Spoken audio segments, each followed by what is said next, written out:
Hey everyone, I thought this was the right time to make this video, for no reason in particular. I don't want to call this video bad updates, as I don't think we've ever had a wholly bad update, only very controversial or divisive ones. We will also be discussing PTBs in this video. Let's get into it. 4.5.0 is the best example of an update that was genuinely close to being wholly bad, with its main changing feature being the introduction of a new HUD. Now, this wasn't a bad thing entirely, as although it completely messed up the visual look of the HUD, it did introduce many good elements that seem normal today, but back then weren't a thing we had before. These being the new HUD elements, like the hook counter for each side, the different portraits, and the ability to scale your HUD size as you pleased. There was also the introduction of new animations, or what was called survivor locomotion, where the movement of the game was changed entirely. This change, I think, is the game's most controversial, and is one many people really fought against at the time. Ultimately, I think it was the right decision to update, although many feel that DBD's original feel, with its old animations, was lost with the animation changes. What made this update so controversial too, I think, is that many of the changes were pushed against on the PTB, but they went to live despite how much of an outro there was. The HUD was reworked just 2 patches later in 4.5.2, and the animations were smoothed out in many ways. This update also brought along updates to the game and to Crotus Pren. To this day, I'm still pretty undecided on whether these were good changes or not.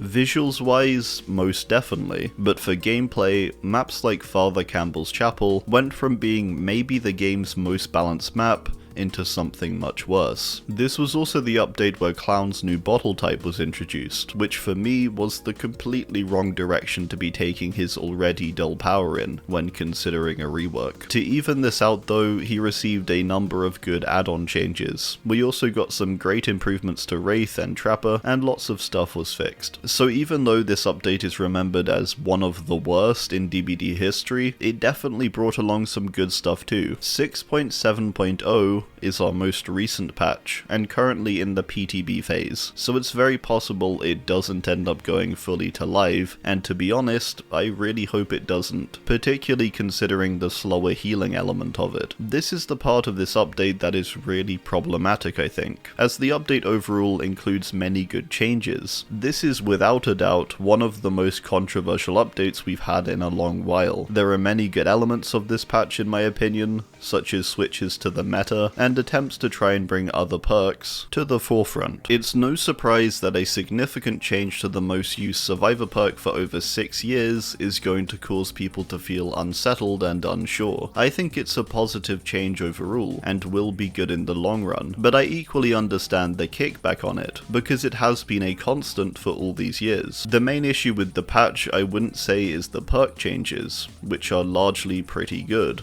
as well as things like the map changes and stuff like that. A shift in meta is something people really wanted, but I guess we were hoping for something that didn't feel so brutal. It's the complete destruction of healing in its entirety, making base heal speed 24 seconds, nerfing medkits, circle of healing, and other healing tools all in one go. On top of this, it's the somewhat random nerfs to add-ons that don't really deserve it, like Billy's engravings. 4.1.0 is the fairly famous patch that made Billy's chainsaw now overheat when used too frequently, a change that to this day people still don't agree with, and are credited as the moment Billy and his power were completely butchered, taking him from a top tier character to the weaker end. This has been talked about loads, but it seemed like a very unnecessary change. On the flip side, we got quite a good change to Bubba in this patch, where he received a more complex, although still very basic power. His changes were largely good,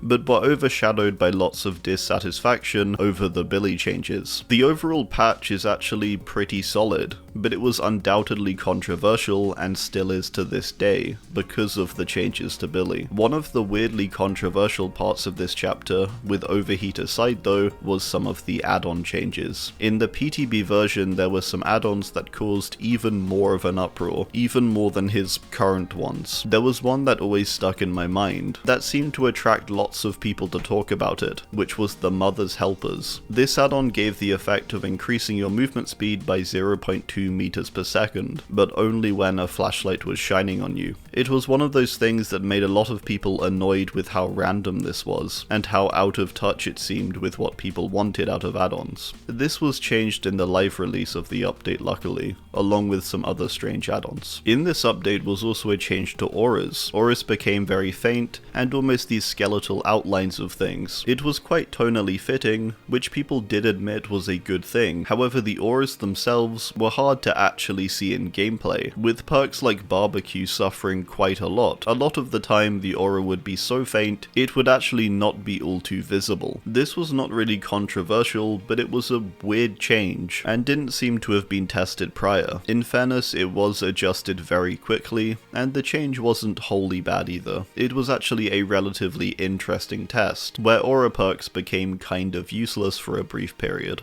A PTB only update that we are yet to actually see is the 6.3.0 PTB, where borrowed time and its base kit changes before were introduced, and received with mostly positive reactions. In this PTB, there was a test for base kit Unbreakable, which to this day has never seen the light of live servers, and there's no word on what happened really, at least to the best of my knowledge. By and large, it was received quite poorly though. It's also not the best I find, because it seems Bill is getting the short end of the stick in a lot of cases, with all his perks slowly becoming base kit.